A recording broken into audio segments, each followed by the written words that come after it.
Assalamualaikum warahmatullahi wabarakatuh. Taqabbal Allahu ta'ala wa inna min Muhammadin sallallahu alaihi wasallam wa alihi wa sahbihi wa alihi ولجميع تابعين برسول الله وأولياء إله المكتب والمحدثين والمفسرين والشيخ والطبقة وشيخ البدر الجيلاني وشيخ محمد الناروجي وشيخ القرطبي وشيخ ابن كثير وشيخ الدين المحلي وشيخ ابن السيوطي وشيخ سليمان العتبان وشيخ المشهور وشيخ محمد الشاكر الشوكاني والشيخ النووي والشيخ النووي البندري وشيخ محمود العلوسي وشيخ مصطفى المروي وشيخ ابن عاشر وشيخ متولي الشعراوي وشيخ طنطاوي وشيخ الشهري وشيخ محمد اليشكوري وشيخ ميحمد وشيخ بشير وحسين الكيبسي مصطفى رمضان وجميع مشايخنا ومشايخ مشايخنا شهد لهم بالفاتحة.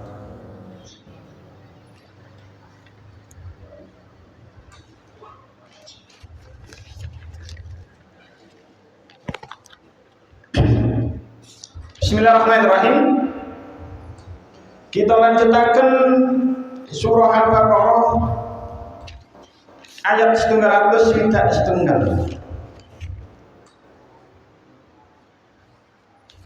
Satu sudah.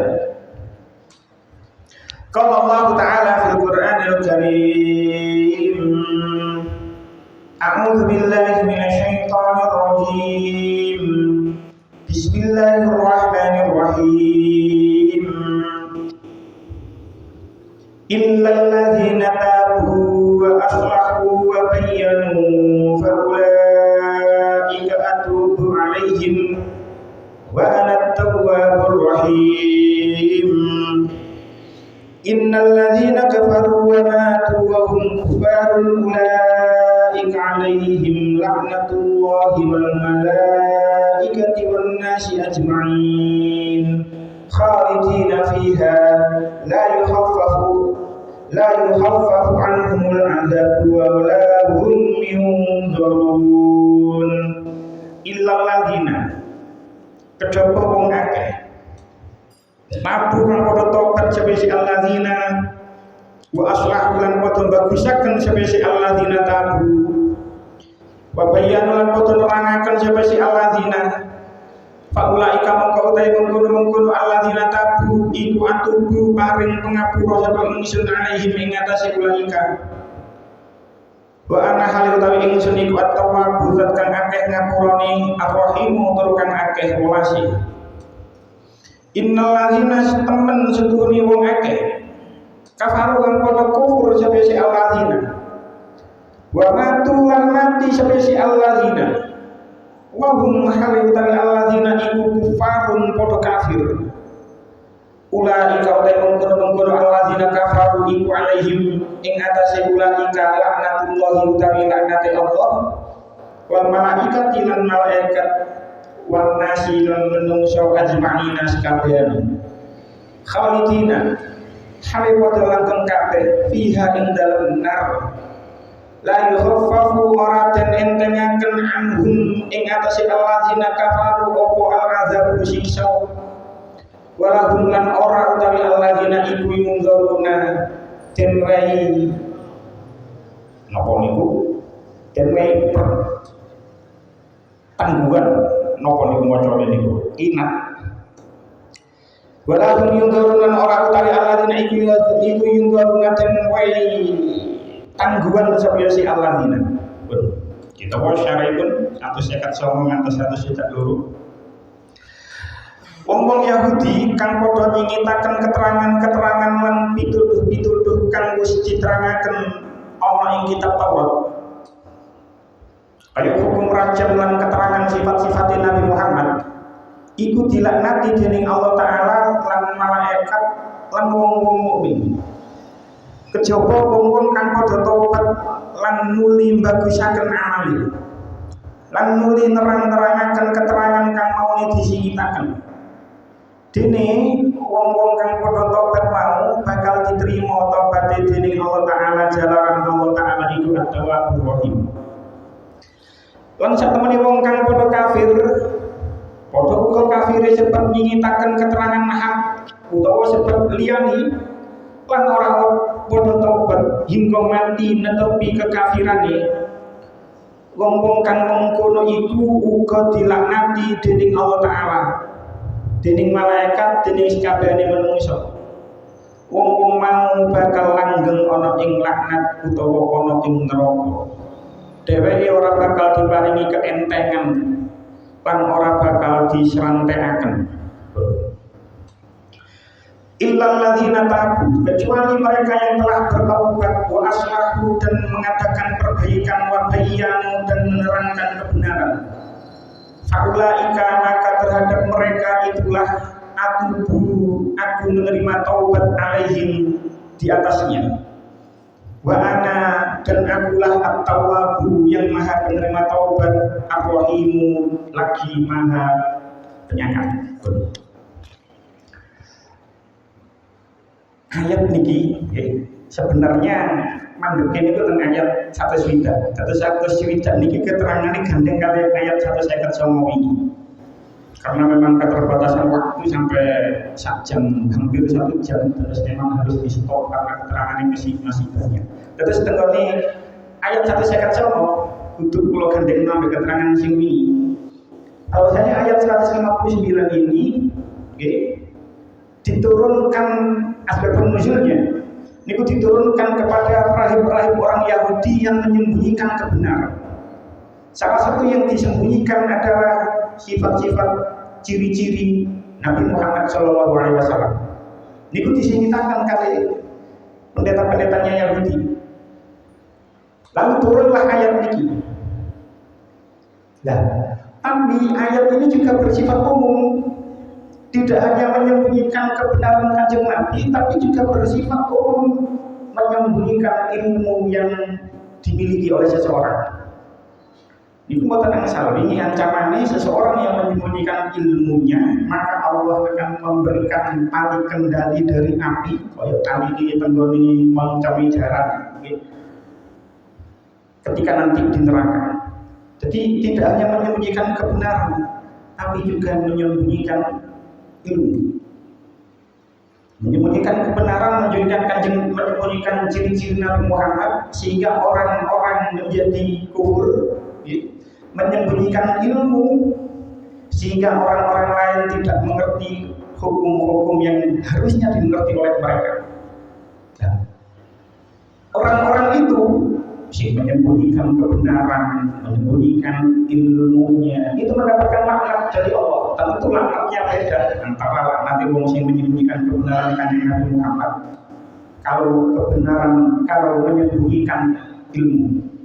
Dan wong sing oleh laknat kepada Gusti Allah niku gara-gara menyembunyikan kebenaran atau menyembunyikan ilmunya.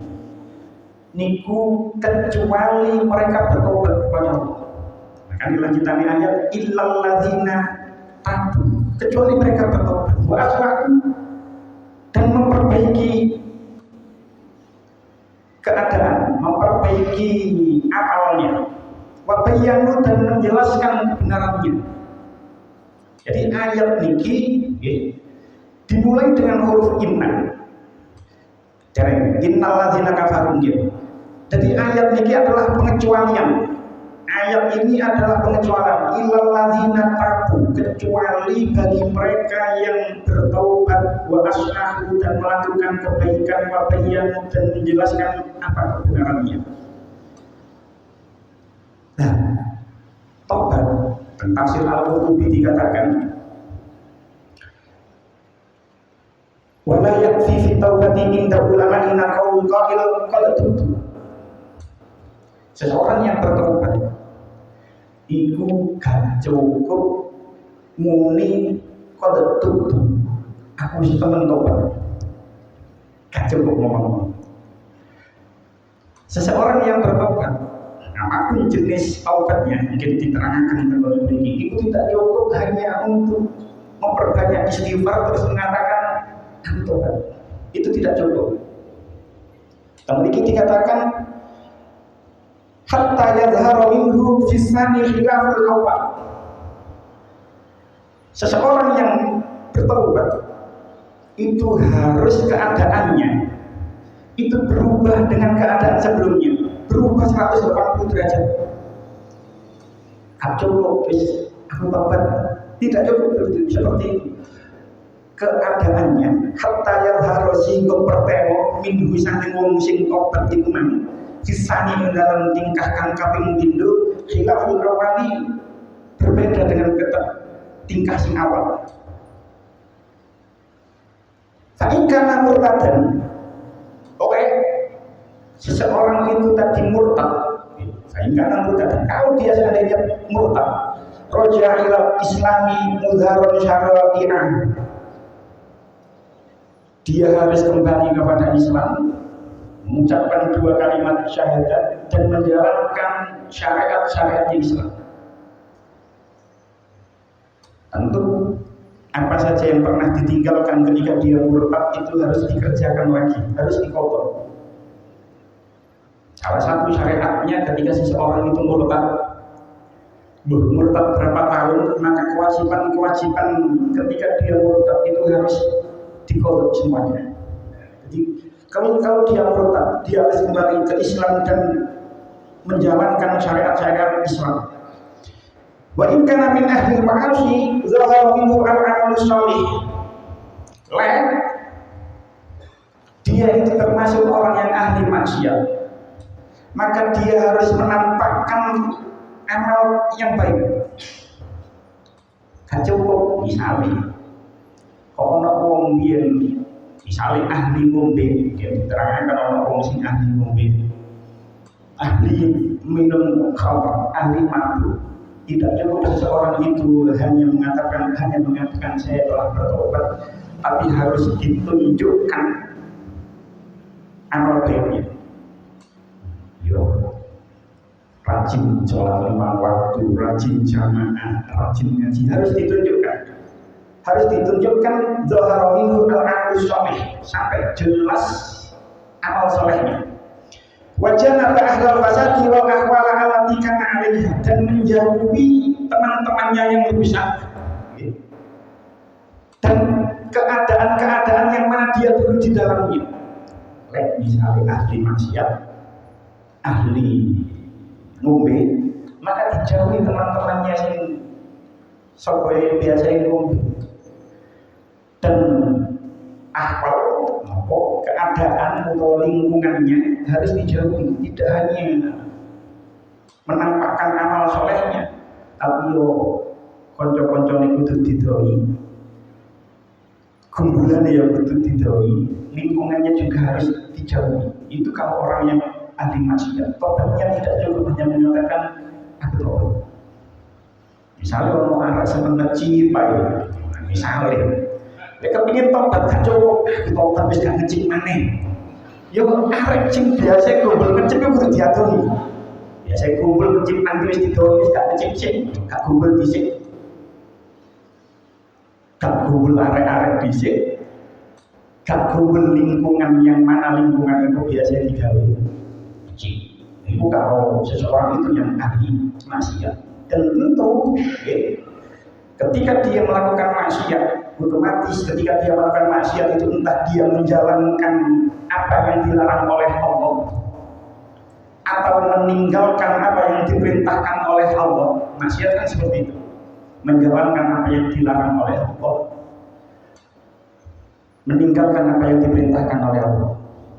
Seseorang yang meninggalkan apa yang diperintahkan oleh Allah, pada hakikatnya dia sama seperti orang yang murtad.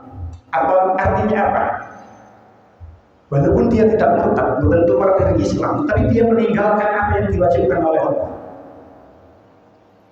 Sholat 5 waktu wajib, puasa Ramadan wajib, zakat wajib. Kalau orang itu ahli maksiat, yang mana ahli maksiat itu salah satu bentuknya adalah meninggalkan apa yang diperintah oleh Allah, ninggalno sholat 5 waktu, ninggalno puasa Ramadan, maka tidak cukup hanya mengucapkan astagfirullahaladzim, tapi kudu modoi semua kewajiban yang pernah ditinggalkan oleh dia. Mbuh iku posoe, mbuh iku sholate, mbuh iku zakate. Sebab insya Allah sering kalau aturakan, pun tentu siji sih. Setiap kita mempunyai masa lalu masing-masing. Kalau nggak ngerti masa lalu jenengan di opo, jenengan juga ngerti masa lalu pulau seperti opo. Yang jelas kita adalah manusia yang penuh dosa. Entah bentuk dosanya seperti apa. Tapi kalau ketika kita meninggalkan sesuatu yang diperintahkan oleh Allah dulu, dia wujud zaman nomongan, wujud zaman yopo, maka kewajiban yang pernah kita tinggalkan itu harus di Allah. Gak cukup Gusti Allah mau nerima tobat, tidak cukup seperti itu. Kampe sing tau ninggalno kewajiban, ayo dieling-eling. Lek pancen sing ono kewajiban yang pernah kita tinggalkan, ojo sungkan, ojo kesel untuk mengkodok kewajiban yang pernah kita tinggalkan dulu. Bu sholat, bu puasa. Itu kalau seseorang yang melakukan maksiat itu, yang melakukan taubat itu adalah ahli maksiat. Wa in kana min ahli al-awthani, kalau dia yang melakukan taubat itu adalah orang yang menyembah kepada berhala, janibahum wa khawatu ahlul Islam. Dia harus menjauhi berhala-berhala itu dan bercampur kan kumpul karo orang-orang sing Islam. Tentu seseorang yang belum menyembah berhala ya itu dihancurkan berhala yang dia miliki. Berhala-berhala yang dimiliki di rumahnya itu dihancurkan. Terus kumpul karo orang-orang Islam. Wa hakadza yadhharu aksana kana alaihi. Demikianlah harus seseorang itu menampakkan kebalikannya dengan apa yang dulu dia lakukan. Kepin tobat dari apa saja, kudu melakukan apa sebaliknya apa yang dulu dilakukan. Biar ahli ngombe ya kudu saiki ahli ibadah. Jadi harus ditampakkan. Memang itulah orang yang bertobat. Harus menunjukkan bahwa dia telah mengganti kebiasaan sebelum bertobat menjadi perbuatan yang berbeda dari kebiasaannya. Lanjutannya ayat fa'ulaika atubu alaihim wa ana tawwabur rahim. Maka terhadap mereka itulah aku menerima taubatnya dan akulah yang maha penerima taubat lagi maha penyayang. Tapi tafsir Ibnu Katsir dikatakan wa fi hadza dalalatun ala anna da'iyata ila kufrin aw bid'atin. Ayat ini menunjukkan bahwasanya orang yang mengajak kepada kekufuran atau mengajak kepada bid'ah atau dosa, idza taba ila Allah tabu alaihi. Sopo ae piye sing pernah melakukan kekufuran, pernah melakukan bid'ah, melakukan dosa, kalau seseorang itu bertaubat kepada Allah, tabu alaihi, Allah menerima taubatnya. Waqad warada anna al-umama as-sabiqata lam takun at-taubatu tuqbalu min misli haula'i minhum. Ini berbeda dengan umat-umat terdahulu, umat-umat sebelum Nabi Muhammad. Itu ketika dia melakukan dosa, melakukan dosa, itu tidak terima taubatnya, terus langsung dimusnahkan, diazab. Betapa banyak cerita umat-umat terdahulu gak gelem iman marang Allah, gak gelem iman marang Rasul yang diutus karo Gusti Allah, terus langsung dimusnahkan begitu saja. Nabi Nuh betapa banyak sing selamat hanya orang yang tinggal di kapal Nabi Nuh. Umat Nabi Lut juga dimusnahkan. Umat Nabi Muhammad bukan dimusnahkan wis entek kebiyen kira-kira sing maksiat kuat. Tapi ditunggu taubatnya. Kalau seseorang itu mau bertaubat, taubatnya diterima oleh Allah. Beda dengan umat-umat terdahulu. Walakin hadza min syari'ati nabi taubati wa nabi rahmah. Ini adalah kekhususan syariat yang dibawa oleh nabi yang membawa taubat, nabi yang membawa rahmat. Di salah satu kekhususan umat Kanjeng Nabi Muhammad mempunyai keuntungan-keuntungan tersendiri. Umat yang terakhir, tapi dia mempunyai keuntungan tersendiri, menelek mlebu surga di sini.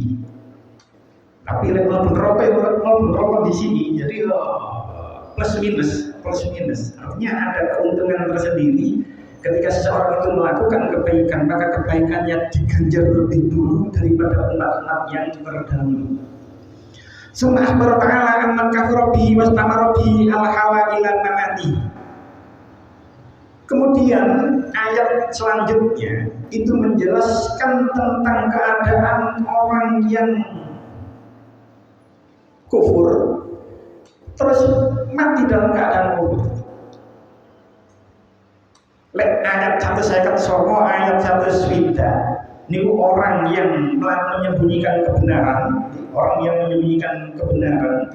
terus lalu menyembunyikan kebenaran Kanjeng Nabi Muhammad dan yang lain sebagainya, menyembunyikan ilmu, itu dilaknat kecuali orang-orang yang bertobat. Tapi teng ayat selanjutnya niki itu adalah ketika orang itu kafir terus mati dan mati dalam keadaan kafir. Kan lanjutan ayat dikatakan innal ladzina kafaru wa matu wa hum kuffarun ulaika alaihim laknatullahi wal malaikati wan nasi ajma'in. Sesungguhnya orang-orang kafir wa matu dan mereka mati wa hum kuffarun mati dalam keadaan kafir. Ulaika laknatullahi alaihim laknatullahi wal malaikati wan nasi ajma'in. Mereka itu mendapati laknat Allah, mendapat laknat para malaikat dan manusia semuanya. Ayat ini dimulai dengan lafaz inna. Inna itu adalah salah satu huruf taukid sesungguhnya. Jadi ada yang ditekankan, ada yang dikuatkan. Napa sing ditekan? Orang-orang kafir. Innal ladzina kafar. Orang-orang kafir. Orang-orang kafir niku man tidak hanya semua orang kafir, tapi wa matu wa hum kufar. Orang-orang kafir itu mati dalam keadaan kafir. Ya, orang-orang itulah yang mendapatkan laknat Allah, laknat malaikat, dan laknat manusia secara keseluruhan.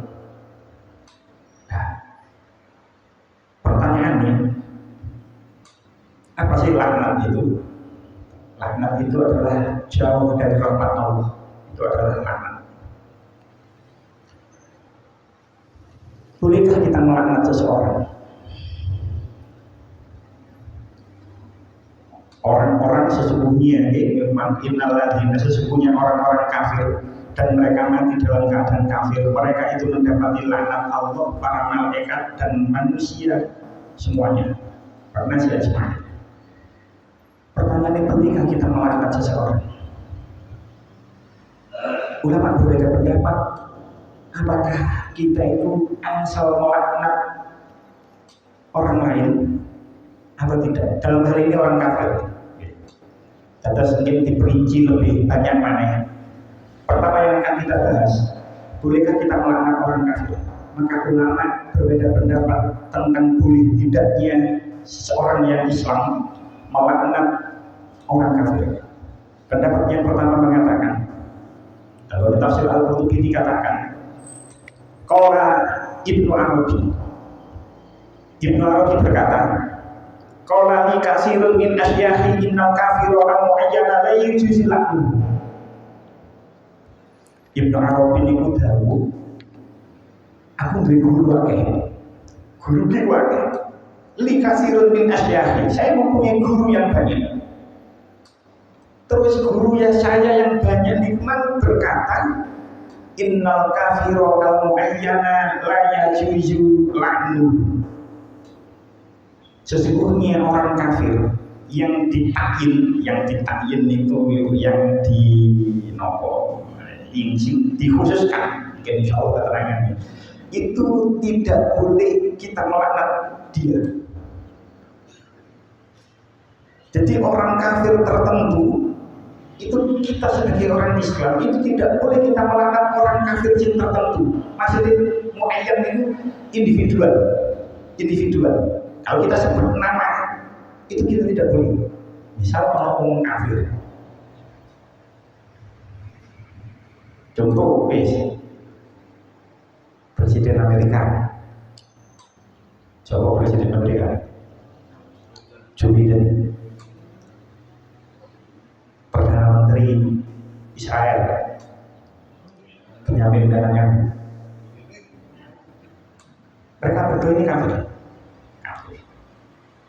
Tapi kita tidak, menurut pendapat yang pertama, kita tidak boleh melaknat dia, walaupun dia itu adalah sebagai kepala pemerintahan, yang kepala pemerintahan Amerika, sebagai presiden Amerika, sebagai perdana menteri Israel, terus misalnya mereka berdua mengeluarkan kebijakan yang mana kebijakan itu menyerang negara-negara Islam, nyerang Palestina, nyerang Syria. Tapi menurut pendapat yang pertama, kita tidak boleh melaknat dia. Sebab menopok tentang tafsir Al-Qurtubi dikatakan, dan banyak di tafsir yang lain juga mengatakan hal yang sama. Li'anna halahu indal wafati latu lamu. Sebab kita itu tidak tahu dia itu bakal mati bagaimana. Ono sing wani jamin lek Benyamin Netanyahu ambek Joe Biden itu mati dalam keadaan kafir. Kau bisa saja ketika menjelang akhir hayatnya mereka berdua itu mendapatkan hidayah terus masuk Islam. Kan ya bisa kalau bicara masuk, bicara mungkin kan mungkin saja sehingga dari hidayah ini Gusti Allah. Maka kita tidak boleh melaknat individual seseorang, walaupun seseorang itu jelas-jelas kafirnya. Kenapa? Karena kita tidak tahu bagaimana dia nanti meninggal. Lah, wa qad syaratallahu ta'ala fi hadhil ayati fi itlaqil laknati al-muwafaqah 'ala al-kufri. Dan tenggone ayat niki si pendapat yang pertama terus guru-guru nih Ibnu Arabi itu mengatakan tenggone ayat niki Allah mencaratkan di ayat ini dengan mutlaknya laknat. Apa syaratnya? Al-muwafaqah 'ala al-kufri, mati netepi kekufuran. Lek wis mati netepi kekufuran maka gak apa-apa, sebab dia sudah mati dalam keadaan kafir. Tapi lek dia masih hidup walaupun dia kafir, seseorang tidak boleh melaknat orang tersebut karena kita tidak tahu bagaimana dia mati nanti. Bisa saja seseorang itu mati dalam keadaan sudah mendapatkan hidayah. Jadi menurut pendapat yang pertama,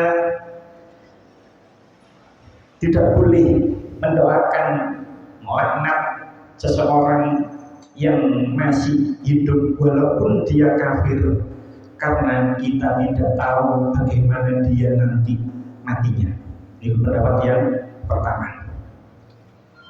Pendapat yang kedua, kalau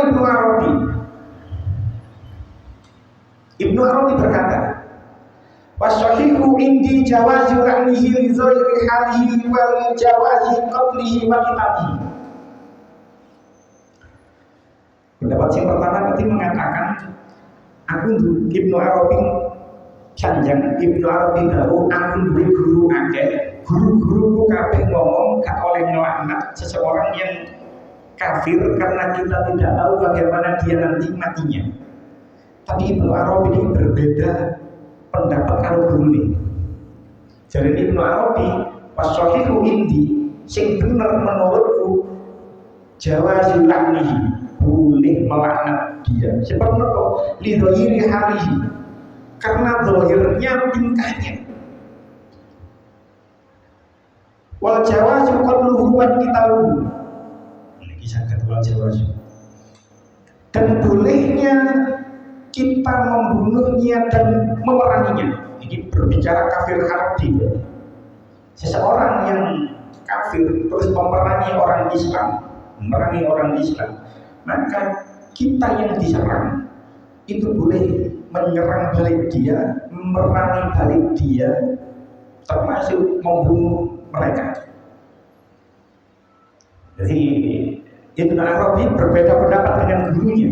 Maksudnya itu seperti itu. Ibnu Arabi beda pendapat kalau guru. Lek guru ini ngomong gak oleh sebab bisa saja nanti mati, dia mati tidak dalam keadaan kafir, mati terus oleh hidayah terus mati.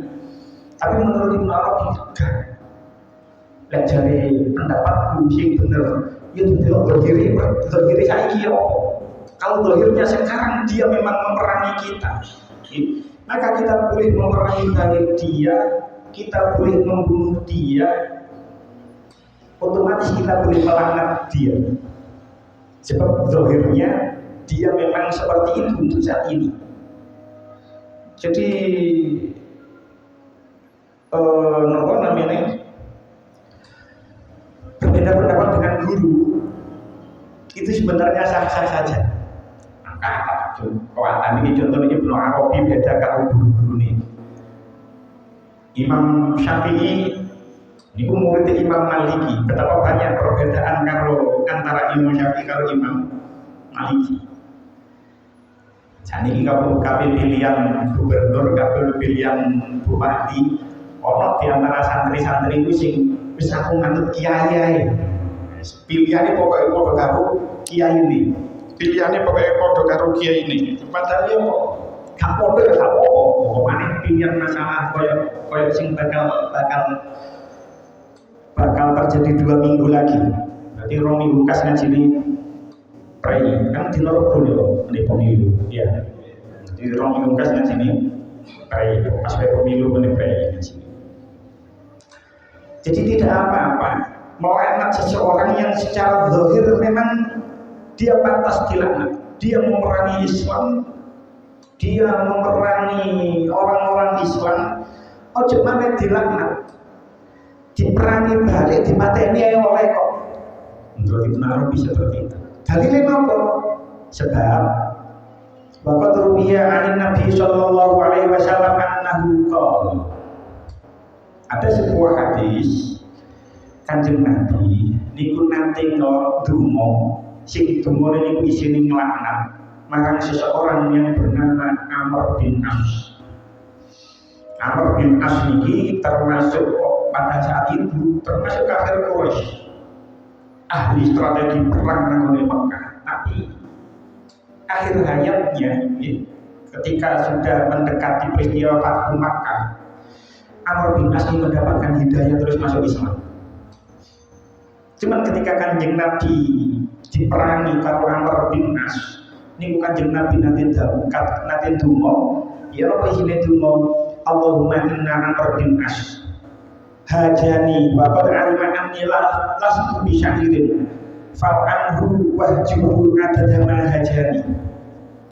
Kanjeng Nabi donga, ya Allah, sesungguhnya Amr bin As itu telah menghina saya, telah mencaci maki saya. Sementara dia tahu kalau saya ini bukan seorang penyair, maka laknatlah dia dan hinakanlah dia sebanyak dia menghinakan saya. Wahjuhu adadama hajani, hinakanlah dia sebanyak dia menghinakan saya. Riwayat ini hadis yang menceritakan tentang Nabi Muhammad mendoakan melaknat Amr bin As, yang mana Amr bin As itu belum masuk Islam. Ini diriwayatkan sangatnya itu dhaif. Oleh tafsir Ibnu Katsir dikatakan ada hadis dhaif. Ini termasuk hadis yang dhaif. Tapi walaupun status hadis ini dhaif, paling tidak ada pelajaran yang bisa kita ambil dari cerita ini. Cerita oleh Kanjeng Nabi nanti donga melaknat Amr bin As. Walaupun hadisnya dikatakan dhaif oleh Imam Ibnu Katsir, tapi ada setidaknya 2 pelajaran yang bisa kita ambil. Nopo pelajaran yang pertama, ketika Kanjeng Nabi dihina, ketika Kanjeng Nabi dicaci maki oleh seseorang yang bernama Amr bin As, Kanjeng Nabi boten bales menghina, boten bales Amr bin As, tapi dipasrahno nang ngene Gusti Allah. Ya Allah, kalau benar tidak dijelaskan bagaimana bentuk penghinaannya. Kalau mari dihina kalau Amr bin As pun kalau pasangan nonton panjenengan. Jadi pelajaran yang pertama, ketika kita disakiti oleh seseorang, ya, kita tidak, Kanjeng Nabi tidak menyakiti balik, tapi dipasrahkan orang Gusti Allah. Jadi ini adalah sebuah pelajaran bagi keluarga panjenengan. Misalnya dilarang iso wae, ya lek sing lek iso ya pancen gak usah bales, wis bapakno pangeran sing bales. Tapi ono lanjutane napa? Wahjuhu adadama hajani, dan hinakanlah dia sebanyak dia menghina. Artinya nopo? Secara tidak langsung Kanjeng Nabi itu mengajarkan kepada kita, itu tidak boleh membalas seseorang yang menyakiti kita. Balasan yang kita berikan kepada dia itu lebih banyak daripada perbuatan dia kepada kita. Contoh dedean, misalnya kalau seseorang itu menampar kita, kalau kali panjenengan kok misalnya ditakuk karo itu colong balasnya kalau karo kapok. Balas itu seharusnya itu yang setara. Makanya tenggone berikut dikatakan ada dama hajani, sebanyak dia menghina. Jadi lewat ayat, lewat keterangan ini gak oleh misalnya sampai sudah melakukan hal yang pertama, wis ya Allah pun jenengan mau sing bales, kalau wis dilarani koyo ngene, kalau wis dizolimi koyo ngene, pun jenengan mau sing bales. Terus mau tambahan nih, saya bales 100 kali lipat rasanya. Nah, itu gak oleh. Jenengan bales 100 kali lipat, 1000 kali lipat, 700 kali lipat. Kalau itu buatan yang sama. Kanjeng Nabi mengajarkan kalau seseorang Kanjeng Nabi mantun dihina oleh Amr bin As, Kanjeng Nabi memasrahkan marang Allah, terus mendoakan agar membalasnya setara dengan apa yang dilakukan oleh Amr bin As marang Kanjeng Nabi. Walaupun tentu dikatakan wa in kana al-iman wa dinu wa islamu malah, dan selanjutnya bertahun-tahun kemudian Amr bin As itu iman, Amr bin As itu masuk Islam, bahkan dia menjadi gubernur Mesir, bahkan dia termasuk sampai Kanjeng Nabi seto terus menjadi khalifah, menjadi gubernur di Mesir, misalnya Amr bin As. Jadi tidak apa-apa melaknat seseorang yang kalau memang dia jelas-jelas kekafirannya karena dihukumi nopo. Zahirnya pada saat itu dia kafir. Zahirnya saat itu dia memerangi kita, maka kita tidak apa-apa melaknat dia. Jadi ulama berbeda pendapat. Orang sing ngomong gak boleh sebab bisa saja dia akhir hayatnya menjadi orang yang mendapatkan hidayah masuk Islam. Orang sing ngomong oleh karena zahirnya saat itu dia memang kafir. Tapi ulama sepakat annal asy al-muayyana la yajuzu ittifaqan. Kensi. Niki yang keempat, yang ketiga niki. Ammala'nul kufari jumlatan min ghairi ta'yinin fala khilafa fi dzalik. Yang pertama, melaknat orang kafir gak oleh, individu orang kafir itu tidak boleh karena bisa saja dia mati nanti mendapatkan hidayah masuk Islam.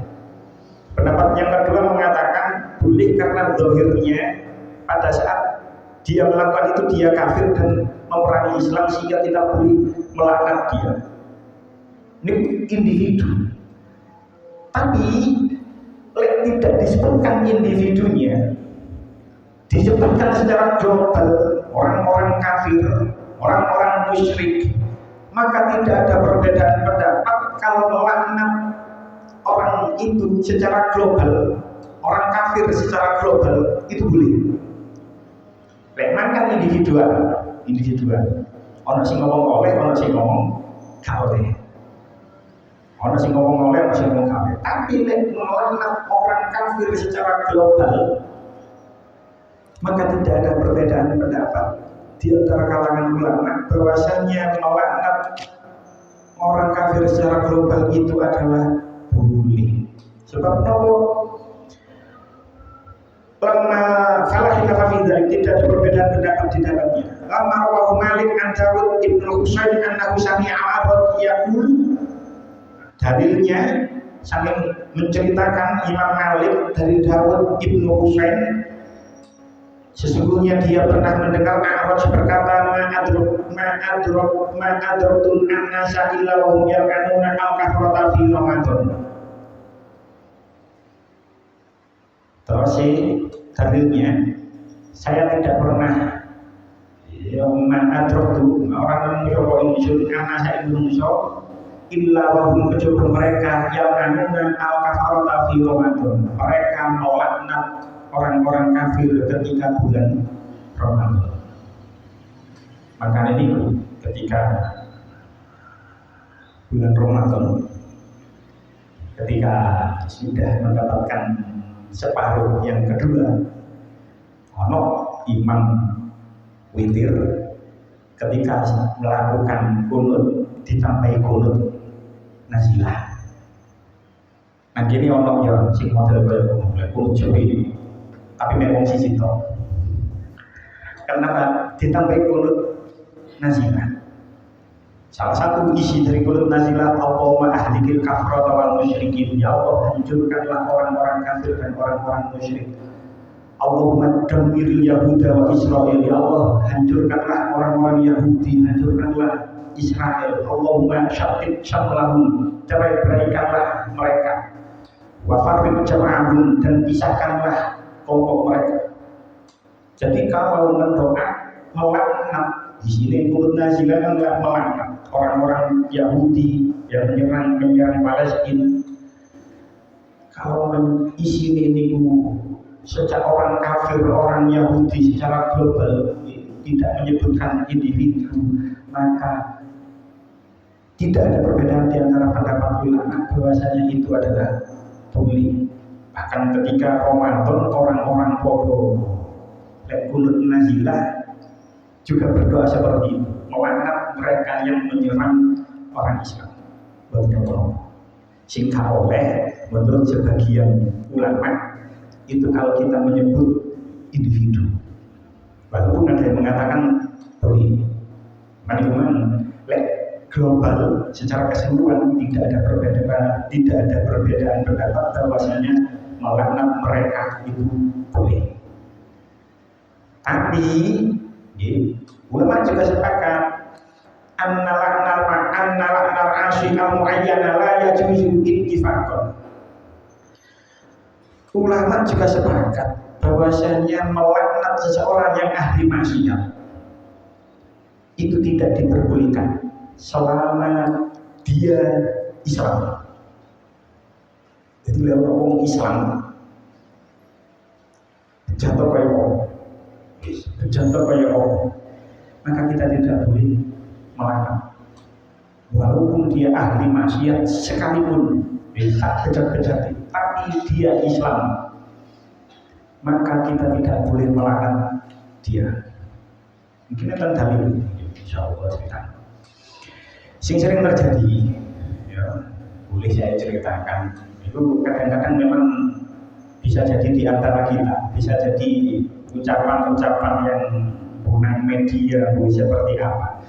Ketika ada seseorang yang dianggap menjadi wanita pelakor, wanita perebut laki orang, terus mau disebut wanita pelakor itu adalah wanita yang terlaknat, itu mau tangan bisa. Kata kayak wanita itu laknat itu ngerebut suami orang. Lek dirapi lagi gak apa saja ya. Dirapi disebut filter laknat. Itu mau tanya saya, kenapa? Bagaimanapun dia masih Islam. Jadi lek selama Islam bahaya Allah bejati, maka kita tidak boleh mendoakan laknat kepada dia. Sebab nopo hadisnya sahih. Kalau tinggali hadis Sahih Bukhari, Terus papat hadis nomor 6780. Ini diceritakan ada seseorang sahabat, tidak disebutkan namanya mengenai hadis itu, tapi mengenai syarahnya diceritakan bahwasanya orang itu bernama, nama lengkapnya Nuaiman bin Amr bin Rafa'ah bin Haris. Ono sahabat jenenge Nuaiman bin Amr bin Rafa'ah bin Haris. Nuaiman niki termasuk sahabat sing senior, dituakan. Beliau ikut perang Badar. Ayang perang Badar itu melo. Nah, waktu sahabat sing senior perang Badar melo. Amr bin As bukan termasuk senior, tapi masih gak termasuk senior, tapi setelah masuk Islam dia jadi ahli perang, atau akhirnya dia akan menjadi gubernur. Tapi sahabat Nuaiman ini, sahabat yang Kanjeng Nabi, sing melo perang Badar. Berarti termasuk sahabat sing senior, termasuk sahabat sing tua. Bahkan teman dikatakan termasuk tetuanya para sahabat. Tapi sahabat Nuaiman niki ahli minum khamr. Tapi bagaimanapun, teman-teman hadisnya diceritakan, sahabat ini sering membuat Kanjeng Nabi tertawa. Jadi Nuaiman ini sosok yang jenaka, sehingga sering membuat Nabi tertawa. Tapi di sisi lain, Nuaiman ini sering minum khamr. Keponakan, gak sengit-sengit, keponakan dilaporkan ke Kanjeng Nabi dihukum, dicambuk, dijirit. Keponakan gak bisa minum. Tentu ini diriwayatkan keponakan sampai ping 4. Berarti lagi wis sampai keponakan Kanjeng Nabi sampai ping 4. Sahabat yang lain sampai genting ningali Nuaiman. Sampai dikatakan tenggone hadis Bukhari nomor 6785, ada seorang sahabat yang berkata, Allahumma al-anhu ma aksar ma yutadi. Allahumma al-anhu ma aksar ma yutadi. Ya Allah, laknatlah dia karena dia sudah sering tertangkap, sering kecekel, sering keponakan. Bis laknat, dijadikan laknat nama ya Allah. Karena sudah tertangkap, mobil bis merosot, termasuk sahabat sing generasi awal melu perang Badar, tapi sering keponangan ngombe. Wis dihukum karo Kanjeng Nabi, cik tetep ngombe, dihukum ngombe maneh sampai keponangan ping 4. Ya Allah, jenengan laknat awal tiang ini wis bolak-balik soalnya. Gak bisa pindu sampai ping 4. Apa jawab Kanjeng Nabi? Latal jangan laknat dia. Fa wallahi ma alimtu annahu yuhibbu wa rasulah. Jangan laknat dia. Demi Allah, setahuku dia ini termasuk orang yang mencintai Allah dan mencintai Rasulullah. Jadi selama masih la ilaha illallah nabaran ini, maka seorang tidak boleh dilaknat karena dia masih Islam. Wong sing mati dalam keadaan kafir, lanjutannya ayat, ulaika alaihim laknatullahi wal malaikati wan nasi ajma'in.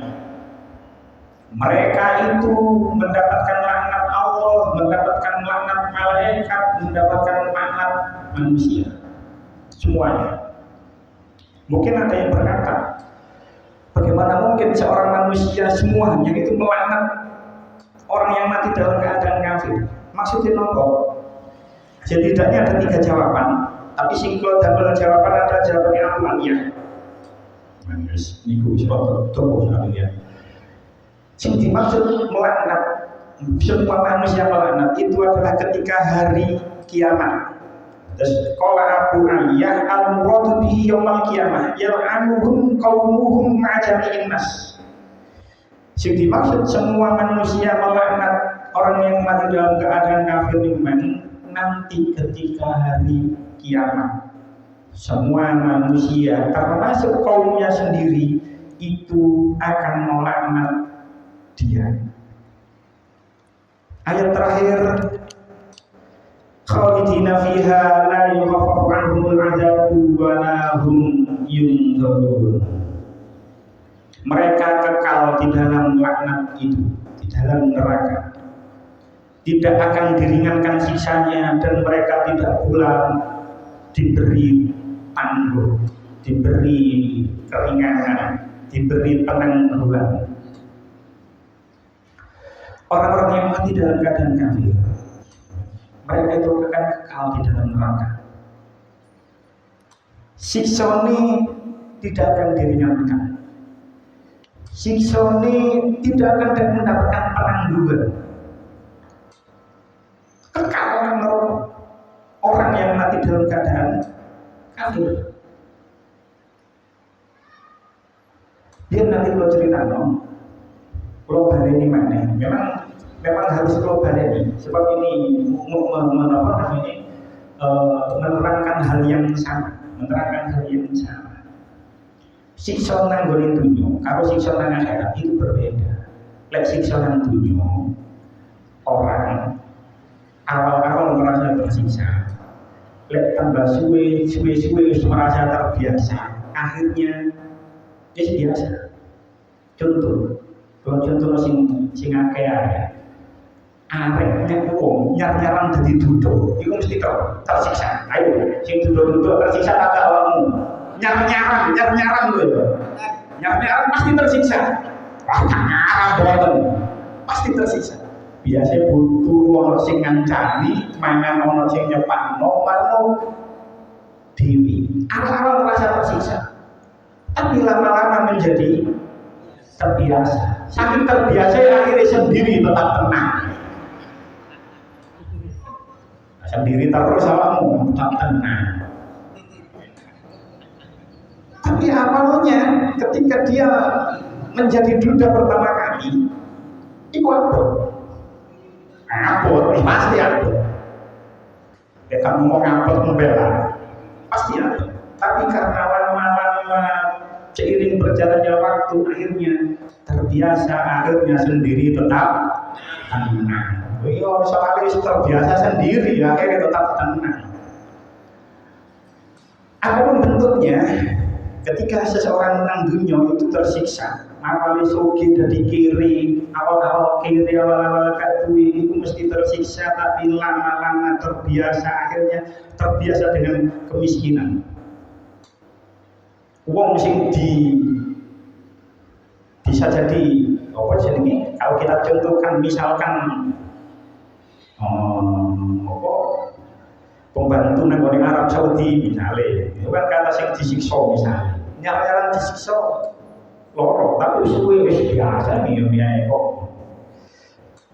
Lambat laun berjalannya waktu, siksa di dunia itu akan merasa ringan, akan merasa terbiasa. Beda karo akhirat. Akhirat, siksa nang akhirat itu tidak akan terasa ringan walaupun seiring berjalannya waktu. Seiring berjalannya waktu tambah sulit tambah sulit terbiasa tidak. Rasanya itu akan tetap sama dengan pertama kali dia mendapatkan siksaan dalam neraka. Nah, siksa dan akhirat itu bagi orang-orang yang mati dalam keadaan kafir itu kekal nang neraka, tidak diringankan, tidak mendapatkan penangguhan. Lek nanggone kubur, lek Ramadan ono penangguhan. Ada penangguhan. Lek dina Jumat ono penangguhan. Menurut pendapat sebagian ulama. Tapi nanggone akhirat, lek wis nanggone akhirat khalidina fiha. Mereka kekal di dalamnya, la yukhaffafu anhum ono enteng plus adab itu, la yukhaffafu adab tidak ada penangguhan. Itu bagi mereka yang mati dalam keadaan kafir. Tapi lek wong mati cek ono la ilaha illallah nang ngene atine, walaupun dia ahli maksiat, walaupun dia tidak pernah melakukan sholat ataupun puasa misalnya sekalipun, walaupun dia ahli ngombe, ahli judi, ahli sembarang kali, Tapi selama ada la ilaha illallah namanya ini, dia akan tetap masuk neraka, tapi tidak akan kekal di dalamnya. Jadi insya Allah akan keterangan selanjutnya, kita keterangan ayat selanjutnya itu akan diceritakan bahwasanya la ilaha illallah itulah yang akan menyelamatkan kita dari api neraka. Menyelamatkan dari api neraka itu selamanya. Dalam arti tidak akan masuk neraka selamanya seseorang yang masih ada la ilaha illallah di dalam hatinya. Ibarat besi yang sudah berkarat. Besi yang berkarat itu tidak bisa dibersihkan kecuali dengan dibakar dan dipalu. Dikenteng terus diobong besi ini kuman sing sudah berkarat, sudah kotor, sudah sedemikian parahnya. Gak bisa dibersihkan dari sabun, gak bisa kudu diobong, kudu dipalu. Engkau wis diobong, dipalu, wis bersih maning dijurno banyu, baru dia menjadi bentuk besi yang indah. Misalnya kalau kayak keris, kayak pedang, menjadi besi yang indah. Begitu juga manusia. Selama ada la ilaha illallah nang ini, dia tidak akan kekal di dalamnya, tapi dia dibersihkan dulu nang neraka. Diobong, dipalu, engkau wis bersih baru lalu surga. Muga-muga kula kali panjenengan lan sedaya anak itu gak termasuk wong sing koyo ngene wae. Gak ngicipi neraka. Kula kali panjenengan sedaya saha keturunan kula kali panjenengan sedaya yang khulunal jannah bi ghairi hisab. Amin amin ya rabbal alamin. Pun cekap semanten mugi kita diketahui manfaat. Bismillahirrahmanirrahim. Alhamdulillahirabbil alamin. اللهم اجعلنا واولادنا وذريتنا من اهل العلم واهل الخير ولا تجعلنا واياهم من اهل الشر والضير اللهم اجعلنا واياهم من عبادك الصالحين ربنا اتنا في الدنيا حسنه وفي الاخره حسنه وقنا عذاب النار وادخلنا الجنه مع الابرار يا عزيز يا غفار يا رب العالمين وصلى الله على سيدنا محمد النبي الامي وسلم والحمد لله رب العالمين والسلام عليكم ورحمه الله وبركاته.